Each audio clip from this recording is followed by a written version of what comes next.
Hey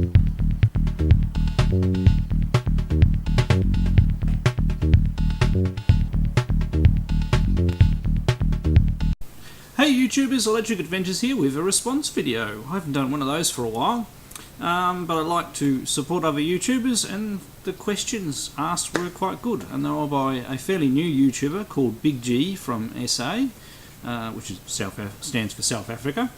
I did a video probably a month or so ago. He sent me some stuff, and I think I mentioned him a couple other times as well. But any person who's into original Spectre video computers, I of course have similar interests. So yeah, and he asked some, some decent questions. He got to 51 subscribers. I was very happy about that, and he deserves more. So a good way of doing that is asking questions and other people responding. So I'll link to his original video down below. So feel free to go and have a look, and maybe do your own response as well. I mean, I know you can't do direct linked video responses, but it doesn't matter. It gets around, and if you put the person's name in the tag down the bottom as well, they usually find out about it in their Google Plus thing. Anyway, his first question was, which retro computer or console that you bought new back in the day do you regret not keeping? Well, I suppose, now I didn't get, my very first computer is one that I don't have anymore, but I didn't buy it new, I bought it second hand. So I suppose the very first computer that I bought new was my original Spectre Video SV318. So that was a Mark I model, they were white with a red joystick on one side. Now, probably about 4 or 5 months ago, I did finally manage to find another one. It is missing the little red joystick that goes in the joypad there, but it does have a box and everything like that. But that was the computer that I really learned how to program on. I have very fond memories of that machine. Wrote a lot of great, a lot of my early games were all written on that machine until I upgraded to the 328, because obviously back then I wanted to get the better machine with the better keyboard and things like that, and I couldn't afford to keep both, so I had to sell my 318 to somebody else and get the next one. So and I did that a couple of times, except I kept the 328, which is the one that I have when I went up to the MSX computers, and I got a Spectre Video 728, but then I sold that, and that's why I don't have one of those, and got the 738, which is the one I still have now. Now, number two, I haven't really thought about what game did you see or play that resulted in you actually buying that computer or console.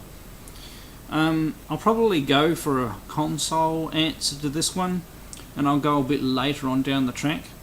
And it was during the time, because to explain something, when the Super Nintendo and the Mega Drive came out, I was running a science fiction and fantasy store, and I had them there, and I owned them as a store owner, and I had them there for other people to play, but I didn't really have them at home, and that's why I don't know as much about the games for those two systems and haven't experienced them.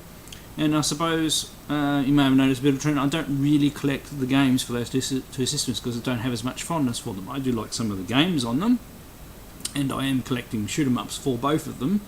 But in general, I either like the older stuff or the next generation along. And I was into computer programming with my friends. It was around this time I was working on a PC version of an Amiga paint package that allowed you to bring in a photo of your house and then use this program to mark up areas and then recolor it. So it was used for selling paint. So I wrote the PC version of that for that person, and the person I was doing it for was really into 3D and everything like that, and he kept on harping on about the Nintendo 64 and how excited he was about it. And I saw videos of Mario 64, and both of us, all we wanted was to get that system. He got it before me, showed it off, and then I went and got it. So really, Mario 64 and the 3D, it was all about the 3D graphics and the very fact that it could do that. It was also based on the Silicon Graphics hardware, which was very exciting for us computer geeks at the time, especially programmers. So that's that system. That's that answer. Now number three, if if you could turn back the clock and make any now obsolete or defunct computer become successful, which computer system would now be on your desk? I'm going to go for a multifaceted answer. Of course, it would have been wonderful that if the MSX and MSX Standard had have succeeded as well as the other thing that Bill Gates backed, because Bill Gates backed the MSX in the early days, as the IBM platform.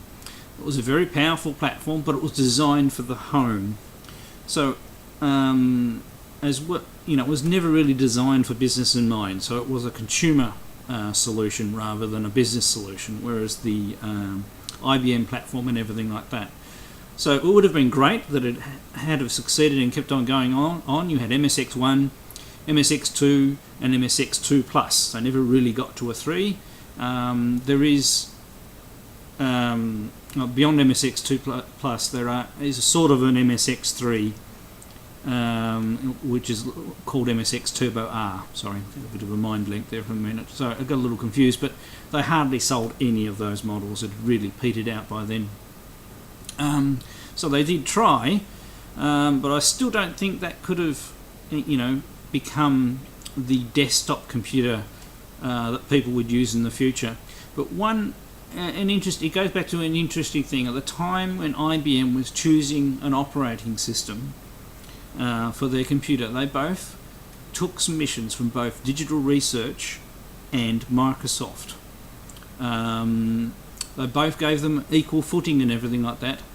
But unfortunately, the gentleman who behind Digital Research, because basically they came up from the CPM side of things, and they had the GEM, windowing operating system, all things before Microsoft did it with Windows. But unfortunately, Gary Kindle, sorry if I've pronounced that incorrectly, chose his family over business things, so he delayed a particular meeting, and thus IBM decided on that fateful day that they'd go with Microsoft. And of course Microsoft, Bill Gates being of the legal profession as well, did a very clever agreement with IBM where he got royalties for every machine sold, because they were only dabbling in the market, and they didn't actually think they'd sold very many, so they agreed to that straight away. So Digital Research, with CPM and all that work that they did on that, and the GEM operating system and things like that, it showed the other side of the picture that we could have all been running on our desktops. So, an interesting story. It would be interesting to see what our desktop environments were like if it had gone down that path. Alright, it's always fun answering some questions, it gets people talking, you get to talk about retro stuff that you're passionate about, and it's always good fun. So make sure you go check out Big G, and he's got an excellent retro computer system collection and also lots of consoles, and he's also from South Africa, so you get to see the point of view of what he has to deal with down there, and he does find stuff in the wild, and the fair bit of pirate stuff as well as proper stuff. So but he's got a really good collection, and is really passionate about joining the community, so go check him out. Alright, thank you all for watching, thanks to all my subscribers, and I'll catch you next time.